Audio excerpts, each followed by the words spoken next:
but then has a hard time swinging through the baseball. He hits a lot.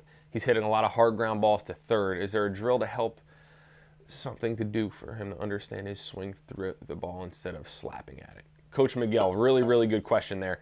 I think a couple things come to mind without seeing your son on video.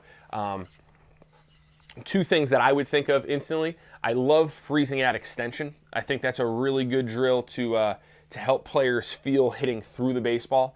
So, you know, your son could be in the batter's box and he could take his warm-up swings, whether it's off the tee or side toss or front toss, and actually have him freeze right at extension.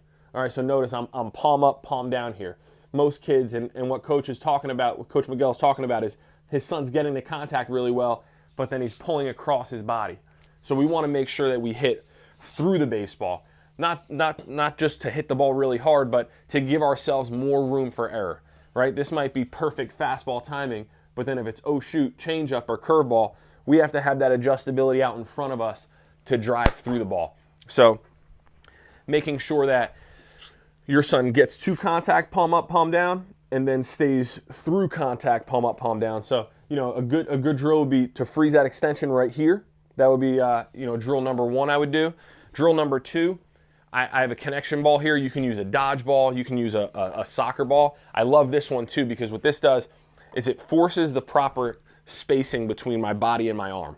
Kids, when they start to hook balls or roll over, they tend to accelerate with this front side, and I'll do it this way for you. So they accelerate their front side, and this is working straight across my body. So what this connection ball does is it creates that space, and it kind of guides my front arm to work directly back at the pitcher.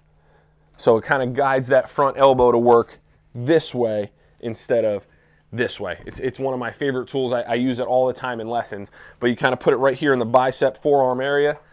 You have your son take swings and freeze right in here, and it'll actually, I'm going to rotate here, it'll actually hold right between, you know, his arms. So you can see it kind of looks like a triangle from my hands to my elbows. That's properly hitting through it. Other things visually that I think might help would be to set up a target on the field or set up a target in the batting cage to think about driving the ball through the back net or through the top of the L screen. I think those are all really good things to practice. But I hope two of those drills I do all the time, and I hope they both help for you.